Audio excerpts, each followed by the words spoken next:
Pourquoi les reproches brisent le lien et comment s'en sortir, c'est le sujet de cet épisode 80 du podcast Les chemins du couple. Bienvenue sur le podcast Les chemins du couple.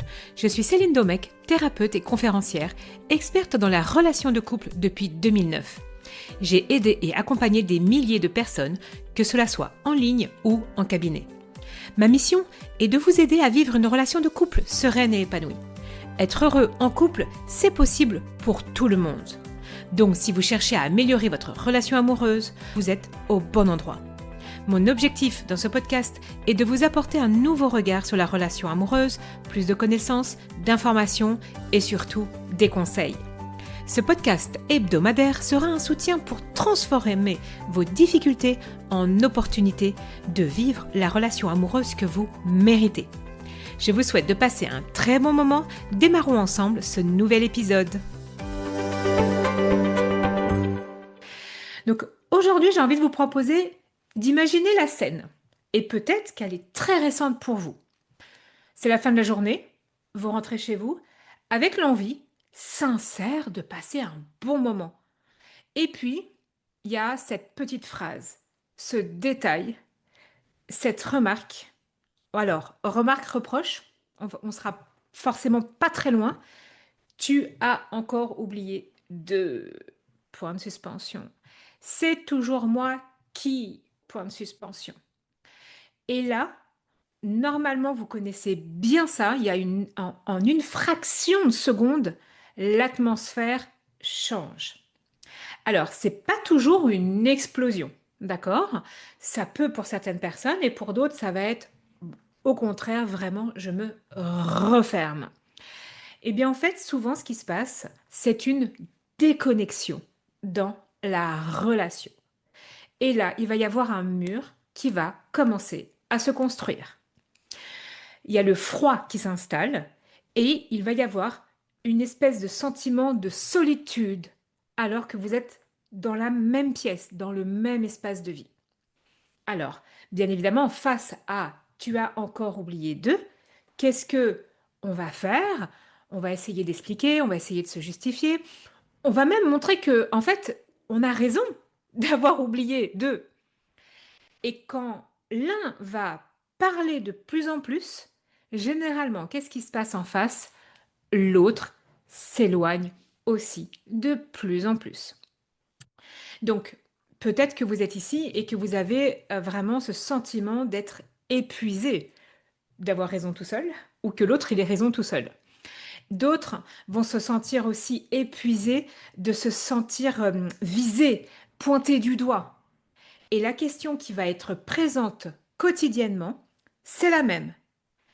Est-ce qu'on s'aime encore pour que cette dynamique de reproche, d'attaque, il y en a même qui le vivent vraiment comme des attaques, est-ce qu'on s'aime assez pour qu'on arrête vraiment ce jeu? Alors, jeu, c'est pas un jeu où on prend du plaisir pour jouer, c'est des jeux de pouvoir, c'est des jeux de qui a raison, qui a tort. Et puis, c'est vraiment important de comprendre que euh, ce n'est pas que l'amour qui va faire que ça va s'arrêter. On va en parler. Parce qu'en fait, on peut aimer. Et je suis sûre que vous connaissez ça, mais je l'aime, mais je lui fais quand même des reproches. Ou il ou elle me dit qu'il m'aime, qu'elle m'aime, et il ou elle me fait quand même des reproches. Donc, quelques mots sur moi. Je suis Céline Domecq, je suis thérapeute, conférencière et surtout experte dans les relations de couple depuis 15 ans. J'accompagne les hommes, les femmes, les couples, que ce soit en individuel ou à deux, à vivre une relation plus épanouie et harmonieuse avec une approche unique. Mon approche, c'est quoi? Elle est à la croisée des chemins de la science, de la thérapie, du coaching, de la psychopédagogie. Et en fait, j'ai décidé de vous accompagner d'une façon unique à mieux vivre la relation de couple. Et aujourd'hui, je suis vraiment très heureuse de développer l'un des sujets qui préoccupe de nombreuses personnes, les reproches. Et pourtant, le problème de votre couple n'est presque jamais le contenu de vos reproches. Le contenu de vos reproches, c'est quoi? C'est la vaisselle, l'éducation, l'argent, le temps passé sur le téléphone, à la télévision, avec les copains, dans les activités, à droite, à gauche, dans la famille. Ça, c'est le contenu d'un reproche. Et ça, en fait, c'est la surface du problème. Mais le problème, c'est presque jamais ce fameux contenu. Ça, c'est important. Si vous repartez au moins avec ça aujourd'hui, c'est vraiment, vraiment super. Du coup, pour comprendre ce qui se joue vraiment, il faut plonger sous la surface. Justement, il faut aller voir au niveau de la neurobiologie et de la théorie de l'attachement. Donc ça, c'est un des aspects que je travaille au niveau des reproches. Parce qu'il faut comprendre que notre cerveau, donc le vôtre et celui de la personne avec qui vous êtes en relation, ne fait aucune différence entre une menace de mort physique, comme un vrai prédateur dans la jungle, et une menace de déconnexion émotionnelle avec la personne qu'on aime, avec notre partenaire. En fait, ce qu'il faut comprendre, c'est que lorsque vous recevez ou lorsque vous émettez un reproche, votre amygdale, l'amygdale qui est comme un détecteur d'alerte du cerveau émotionnel, va s'activer. Comment elle s'active? En libérant du cortisol et de l'adrénaline. Et donc en fait, quand vous recevez ou quand vous lancez ce fameux reproche, il faut juste comprendre que vous n'êtes plus en train de discuter avec l'homme ou la femme de votre vie. Vous êtes déjà en mode survie. Et en mode survie, on ne s'aime pas. On attaque ou on fuit. Et ça, c'est important si vous arrivez vraiment à bien le comprendre aujourd'hui. Et l'accompagnement que je propose va vous donner, au-delà des clés pour mieux communiquer, parce que si la seule communication était simple, bah, il suffirait de lire un livre, un manuel, il y en a plein, et d'appliquer les règles qui sont expliquées là-dedans. Mais en fait, quand je vous accompagne, il y a, au-delà de la communication des clés, il y a une réalité qui est souvent beaucoup plus exigeante et qui va être aussi beaucoup plus libératrice. C'est que ce fameux cercle des reproches ne s'arrête pas en changeant l'autre. Il s'arrête, on le brise, je le brise en changeant la conscience que j'ai de moi dans la relation. Et ça, c'est super, super important. Alors, bien évidemment que ce cercle, en fait, il y a un moment donné, il s'installe un peu à votre insu. Et même avec toute la bonne volonté du monde à ne pas vouloir l'installer, il s'installe. Et du coup, moi, ce que je vais vous proposer de voir, c'est pourquoi finalement votre intelligence, votre amour ne suffit pas toujours à stopper ce cercle. Et je vais aussi vous ouvrir la porte du travail que vous pouvez faire sur vous, qui, seul, va pouvoir permettre de transformer la dynamique du nous. Et je vais vous proposer un premier éclairage. Je vais vous apporter des prises de conscience. Et bien entendu que si vous désirez être accompagné dans cette démarche, je suis disponible pour vous. Comment ça s'organise en quelques mots? Vous allez réserver un appel avec Mélanie. Mélanie, c'est ma collaboratrice, elle est coach et elle est là pour vous guider lors d'un échange offert de 30 à 45 minutes. Pendant cet échange, elle va vous écouter, elle va comprendre votre situation et elle va vous expliquer concrètement ma méthode, celle de Céline, qui combine à la fois la science, la thérapie, le coaching, la psychopédagogie. Et du coup, elle va vous orienter vers la meilleure formule que je vous propose pour vous accompagner, la plus adaptée à vos besoins. Donc, pour ceux qui regardent en rediffusion, vous allez retrouver le lien sous cette vidéo. Et pour ceux qui sont là en direct, je vous mets le lien dans le chat pour que vous puissiez déjà regarder les créneaux qu'elle a mis à votre disposition. On est là toutes les deux pour vous accompagner avec ce premier appel. Donc ça, c'est vraiment la première étape. Maintenant, si on commence ce premier cheminement au niveau des reproches, j'aimerais vous poser une question très simple. Et je vous laisse le temps d'y répondre. Pourquoi, voilà, on va plutôt la tourner comme ça, pourquoi ne faites-vous jamais de reproches à votre boulanger?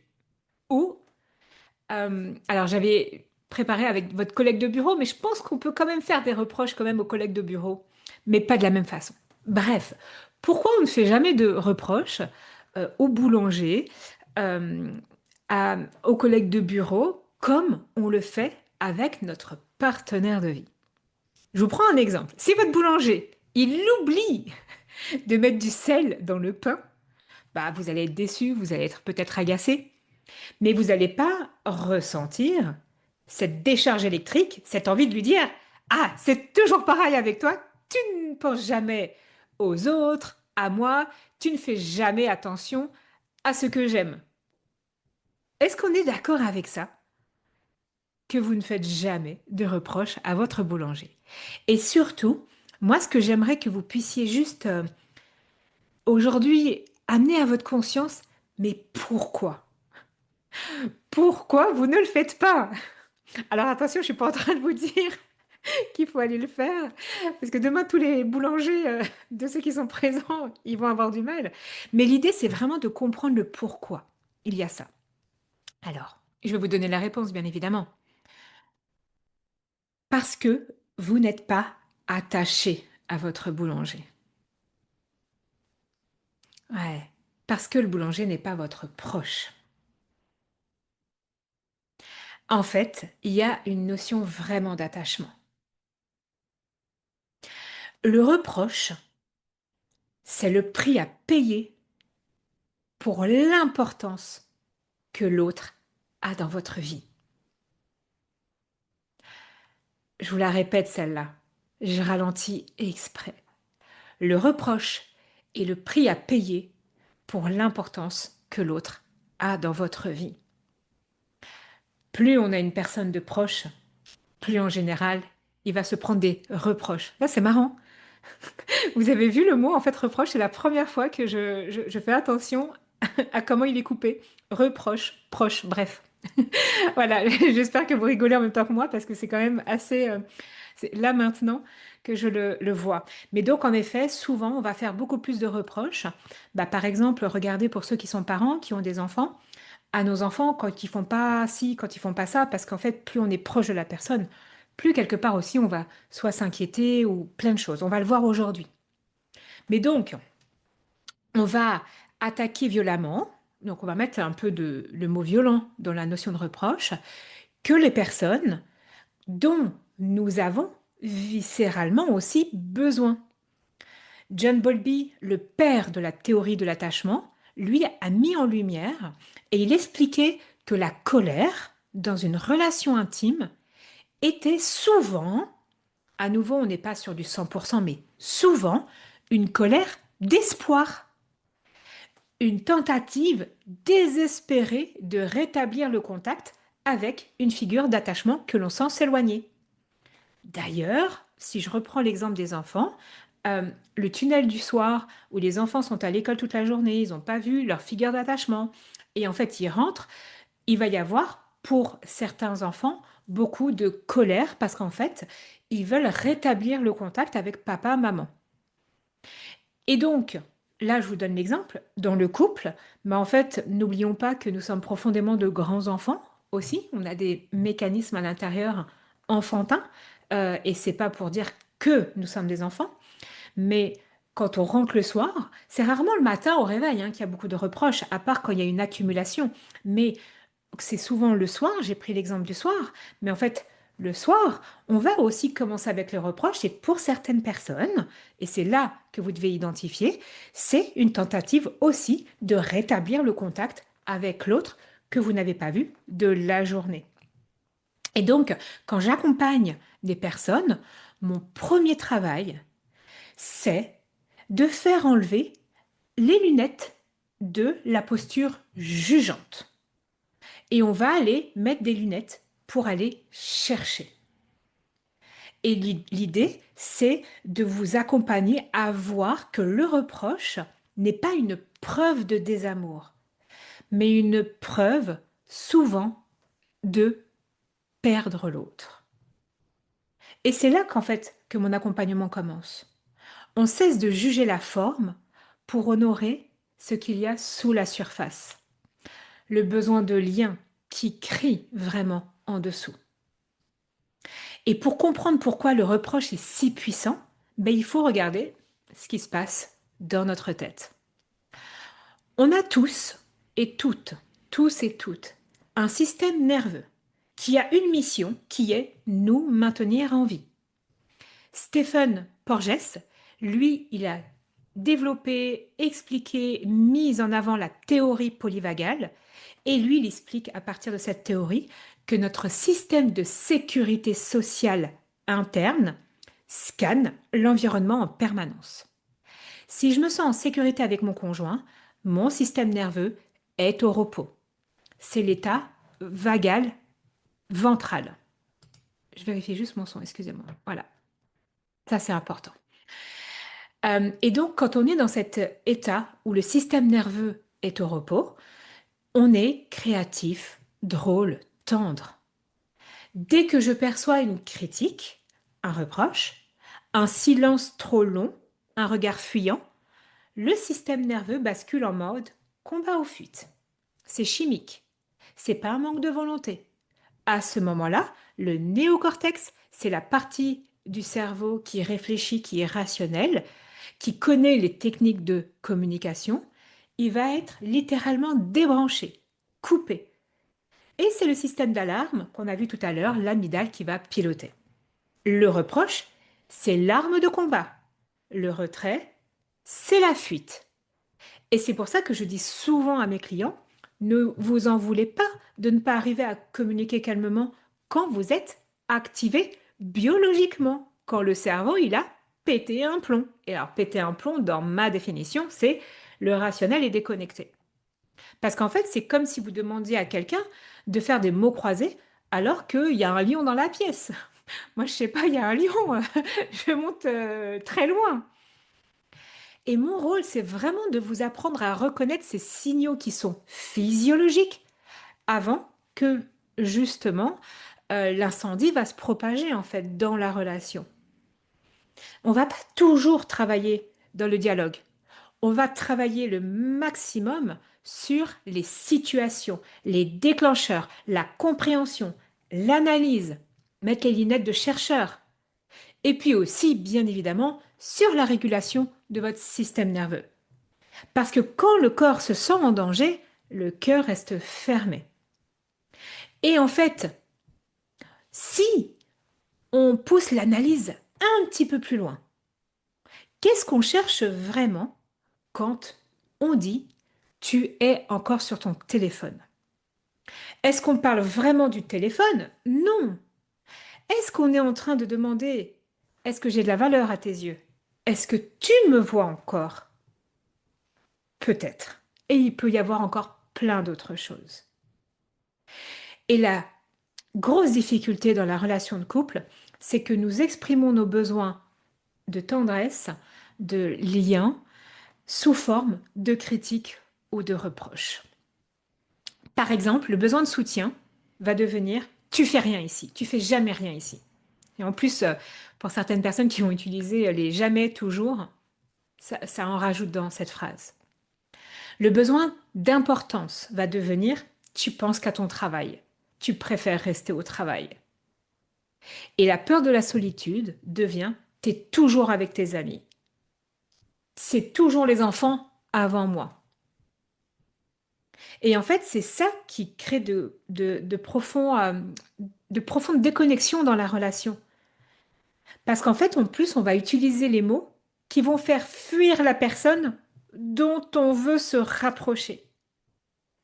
Et c'est là où c'est important de faire un travail de traduction C'est un moment de douceur où l'on réalise vraiment que derrière l'agressivité de l'un et la froideur de l'autre, il y a deux enfants, deux systèmes, deux cœurs qui éprouvent de nombreuses émotions, sentiments, peurs. Donc par exemple la peur d'être abandonné ou d'être rejeté. Et donc je vous accompagne pour que vous puissiez enfin dire votre peur plutôt que votre colère. Et c'est là que la dynamique, le cercle des reproches va se casser. C'est là qu'on va changer la dynamique. Pas parce que vous avez appris une astuce complémentaire, mais parce que vous avez osé montrer une vulnérabilité. Une fois qu'on a vraiment compris que le reproche, c'est un cri de détresse biologique, on va se demander, mais pourquoi si on s'aime et qu'on est si intelligent, on n'arrive pas à s'arrêter? C'est là qu'il y a une notion de système. Et avec l'expertise que je propose, je ne travaille pas seulement avec deux personnes séparées ou avec la relation. Je travaille avec les trois entités. La relation de couple, j'espère que juste vous me voyez bien comme ça. Ouais, vous voyez bien mes mains, d'accord? Moi, j'aime bien toujours vous montrer ce schéma. Je travaille avec le premier partenaire, pouce 1. Je travaille avec le deuxième partenaire, pouce 2. Et je travaille avec la relation, cette troisième entité. Et cette troisième entité, je vais le partager plus loin, je parle de cette danse. C'est ça en fait. Parce que la relation, regardez les doigts là qui peuvent vraiment avancer. Regardez, on peut avancer ensemble. En fait, on peut créer une danse. La relation, c'est une danse. Mais moi, j'arrive et j'ai appris des pas. Lui, il arrive ou elle arrive et il a ou elle a appris des pas. Et en fait, ce ne sont pas forcément les mêmes. Et donc, du coup, sans le vouloir, on va créer des chorégraphies et on reste bloqué là-dedans. Et en fait, dans cette danse, surtout, il n'y a pas de méchant, il n'y a pas de gentil. Euh, Gottman, il a créé un institut. Et en fait, au fur et à mesure de ses recherches au niveau des couples, il a observé, il a utilisé le mot que on a des patterns répétitifs. Et le plus classique que je vais rencontrer en accompagnement, en général dans 80% des cas que j'accompagne, c'est le cycle poursuite-retrait. D'un côté, on a le poursuivant. C'est pas forcément quelqu'un de colérique par plaisir. C'est quelqu'un qui, lorsqu'il sent une déconnexion, va ressentir une angoisse profonde, par exemple, hein, et pour lui, le silence de l'autre est une petite mort. Imaginez, tous les jours, un truc, une petite sensation de mort. Et du coup, qu'est-ce qu'il va le faire? Il va poursuivre, il va poser les questions, il va argumenter, il va hausser le ton et il va faire des reproches. Son intention inconsciente, c'est réveille-toi, réagis, montre-moi que tu es encore là. Mais de l'extérieur, ça ressemble à une attaque, à un reproche, une critique. De l'autre, on va avoir la personne qui va être dans le retrait. Et lui aussi, cette personne-là, hein, est terrifiée, mais sa peur va s'exprimer autrement. Face à la tension, son système nerveux peut saturer. Et John Gottman, lui, il appelle ça le flooding, l'inondation émotionnelle. Et d'ailleurs, ils ont observé que vraiment le rythme cardiaque va dépasser les 100 battements par minute. Et en fait, il ne peut pas réfléchir. Et donc, pour sauver ce qui reste de paix, il va se retirer, il va baisser les yeux, il va quitter la pièce, il va se réfugier dans le téléphone, dans la télé. Il va s'emmurer dans un silence. Et son intention, c'est je me retire pour qu'on ne se détruise pas davantage. À l'extérieur, ça va ressembler à de l'indifférence. Et peut-être que vous vous reconnaissez là-dedans, peut-être que vous voyez votre partenaire dans l'un de ses rôles. Et c'est ici que je peux vous proposer d'avancer beaucoup plus sereinement en ne cherchant pas qui a raison. Car en fait, vous avez raison tous les deux de votre point de vue émotionnel. Ce qui est important, c'est d'apprendre à nommer la danse au moment où elle commence. En fait, il ne faut plus la laisser vous diriger. Le piège est là. Votre solution, c'est le problème de l'autre. Plus le poursuivant fait de reproches pour obtenir du lien, plus le retrait se retire pour se protéger. Plus le retrait se retire pour se protéger, plus le poursuivant panique et augmente les reproches. Vous avez vu, la danse, c'est ce fameux cercle. Et c'est infini. La boucle de rétroaction infinie est là. Et c'est là, hein, comme je le disais, que la bonne volonté s'épuise. Vous vous dites, ok, c'est bon, demain, je ne lui fais plus de remarques. Mais dès que vous sentez le retrait de l'autre, votre biologie va prendre le dessus et vous allez exploser. Et vous vous dites vraiment, demain, je serai plus présent. Mais dès que vous entendez une critique, vous vous fermez. Et c'est pas un manque d'amour, c'est vraiment ce qu'on appelle en neurosciences la neuroception. Votre cerveau détecte un danger avant même que vous ayez une pensée consciente. Et c'est pour ça que c'est difficile vraiment de sortir de ce cercle seul, parce que vous êtes dans l'image, vous ne pouvez pas voir le cadre en fait, l'extérieur, en dessous la surface, au-dessus, il s'est vraiment figé. Et mon rôle, c'est d'être vraiment celui qui va tenir le miroir pour vous. Je vais vous aider à voir le moment précis où le cercle se ferme, le point de bascule, où vous perdez le contrôle. Et du coup, ensemble, on n'apprend pas à ne plus se disputer, mais on apprend à ne plus laisser le cercle dicter la dynamique de votre soirée, par exemple. Et pour briser ce cercle, il y a une vérité. Vous n'avez pas besoin que l'autre change pour commencer à modifier la dynamique de la danse. Si vous-même, vous changez un rouage dans une machine, en fait, toute la machine est obligée de s'adapter. Du coup, en faisant ce travail sur vous, en comprenant vos propres déclencheurs, vos propres peurs, que ce soit celle d'être abandonné, d'être envahi, il y en a plein des peurs, ben vous allez reprendre le pouvoir sur votre vie émotionnelle. Et je dis souvent à mes clients, vous ne pouvez pas forcer l'autre à danser une valse s'il veut danser un tango. On ne peut pas forcer l'autre. Mais par contre, on peut décider d'arrêter de danser une danse qui mène au combat. Et c'est souvent dans ces moments-là où on voit la vulnérabilité qui est assumée, que l'autre, ne se sentant plus attaqué, peut enfin aussi déposer son bouclier et être et revenir dans la relation. Et c'est un chemin qu'on fait ensemble, pas à pas. Il y a une erreur souvent qu'on fait tous, c'est on pense que la relation s'abîme lorsqu'il y a des grandes crises. Mais après ces 15 années d'expertise, je peux vous assurer que la relation s'abîme encore plus dans cet intervalle des crises, entre les mots. Et j'aime beaucoup aussi ce que a justement décrit Gottman, parce que je n'aurais pas pu prendre une autre métaphore en fait. Lui, il a développé vraiment ce concept qu'il appelle le compte d'épargne émotionnelle.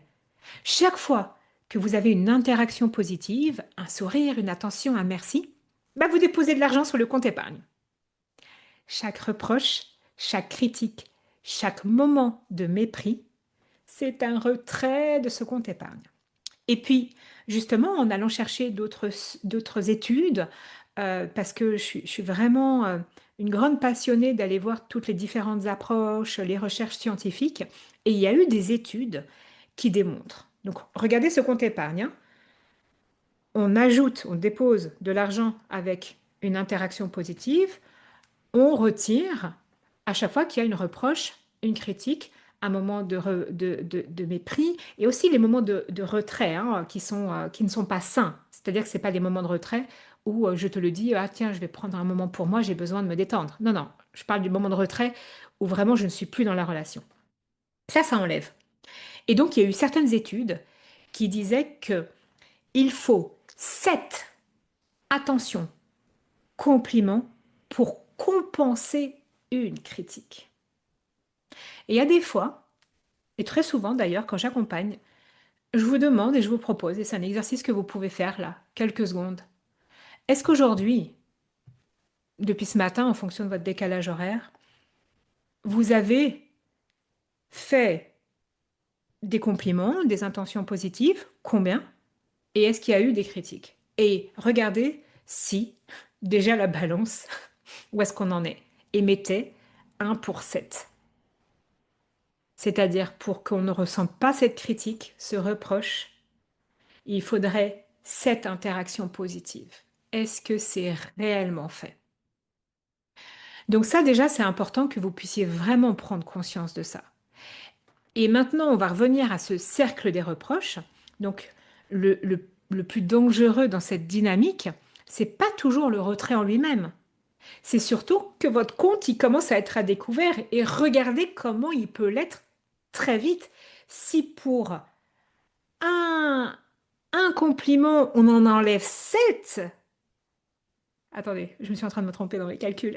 J'adore. Oui, c'est ça, il faudrait 7. Donc, bref, vous avez compris.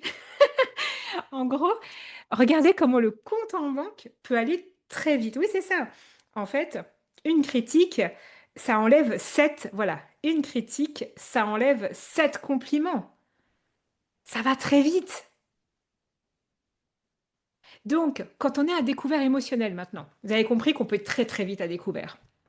Mais quand on n'a plus de crédit pour l'erreur de l'autre, parce qu'en plus on fait tous des erreurs, bah, le moindre oubli, de lait par exemple, d'avoir fait ci ou d'avoir oublié nettoyer la table, va devenir, vu qu'on est à découvert, va devenir vraiment une preuve de trahison, d'abandon.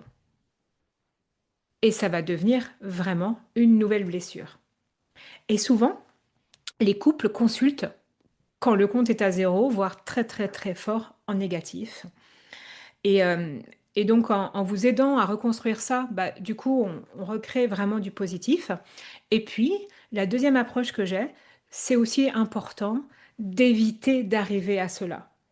C'est important aussi d'arrêter les retraits immédiats pour pouvoir recommencer très doucement à épargner. C'est toujours un peu plus difficile de reconstruire une relation si on est en faillite émotionnelle. Depuis des semaines, depuis des mois, depuis des années, c'est toujours un peu plus difficile. Mais ça ne veut pas dire que c'est impossible, par contre. Si vous aimez mon podcast, pensez à vous abonner et également à donner votre avis et mettre des étoiles. Puis, si vous désirez recevoir encore plus de contenu de qualité pour être plus heureux, plus heureuse, jour après jour dans votre relation, alors rejoignez ma newsletter sur mon site internet www.celinedomec.com ou dans le lien que vous trouverez dans le descriptif de cet épisode. À très bientôt!